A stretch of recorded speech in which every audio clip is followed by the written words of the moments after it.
నవ్వురా, ఇంకా బాగా నవ్వు. నువ్వా? ఎందుకు? నా నవ్వు బాలేదా? నవ్వు కాదురా, నీ జీవితం బాగాలేదు. ఏం బాగుందంట్రా, సిగ్గు లేకుండా అలా నవ్వుతున్నావు. నీకు నచ్చిన అమ్మాయి కూడా నేను వదిలేసి వెళ్ళిపోయి. రే, లైఫ్ అంటే ఇలానే ఉంటాయి. మనం అనుకున్న జరిగింది మన మనుషుల మీదకి అవుతాం, దేవులం అవుతాం. అర్థమైందా? అయినా నీకు విషయం చెప్తా. వీడు చిన్నప్పుడు ఒక మూవీ చూసానరా. ఆ మూవీలో లైఫ్ అనేది ఒక రేస్, పరిగెత్తుతూనే ఉండాలి, రన్ రన్ రన్ అంటే తెగ నవ్వుకునేవాడిని. కానీ అదే నిజం. జీవితం అనేది నిజంగానే ఒక రేస్, పరిగెత్తుతూనే ఉండాలి. డబ్బు వెనుక, బంధాల వెనుక, బాధ్యతల వెనుక, రెస్పెక్ట్ వెనుక, ఇంకా ప్రేమ వెనుక. ఫన్నీ థింగ్ ఏంటంటే, డబ్బు ఒక్కటి ఉంటే చాలా మిగతా ఆటోమేటిక్ ఉంటాయి. ఇంకా ప్రేమించిన అమ్మాయి అంటారు, ఎవరుంటారా, ఎవరు ఉంటారనుకుంటారు నాలాంటి ఒక లూజర్తో.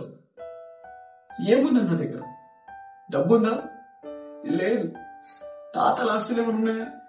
లేవు. కొన్ని చదివేమని సాధించాలంటే లేదు. ఎవరుండరు. మరి ఉండాలనుకుని ఏ ధైర్యంతో వాళ్ళ అమ్మ నాన్నకి చెప్తుంది, నేను వీళ్ళు లవ్ చేసినా, వీళ్ళు పెళ్లి చేసుకుంటా, మేము హ్యాపీగా ఉంటాం అంటే ఎవరు నమ్ముతారు? నేనే నమ్మా. ఎందుకంటే నేనే హ్యాపీగా లేను. హే, ఒక విషయం చెప్పరా, నీ లైఫ్ లో నువ్వు హ్యాపీగా ఉండాలనుకుంటావు కదా, అలానే తను కూడా అనుకుంది. తన లైఫ్ లో తను హ్యాపీగా ఉండాలనుకుంది. అందుకే నన్ను వదిలేసింది. ఈ విషయం తను 100% కరెక్ట్ రా, 100%. నేనే అసలు కరెక్ట్. ఇష్టమైన జాబు లేదు, ఇష్టమైన బతుకు లేదు, ఇష్టమైన బట్టలు లేదు. ఎక్కడో ఫ్యామిలీకి దూరంగా బతికేస్తున్నా. కానీ ఒక్క విషయంలో మాత్రం ఫుల్ హ్యాపీరా. ఏంటో తెలుసా? నా కుటుంబం కోసం నేను బతుకుతున్నా, వాళ్ళ కోసం నేను బతుకుతున్నా. ఆ విషయంలో మాత్రం ఫుల్ సాటిస్ఫాక్షన్ రా నేను. ఇంకా ఈ నవ్వంటావా? ఈ మాత్రం నవ్వు లేకపోతే సమాజం బతకనియదురా.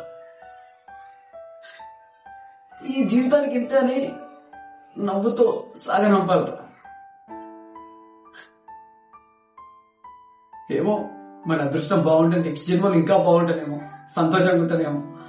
ఒకవేళ ఇదే లాస్ట్ జన్మ అయితే?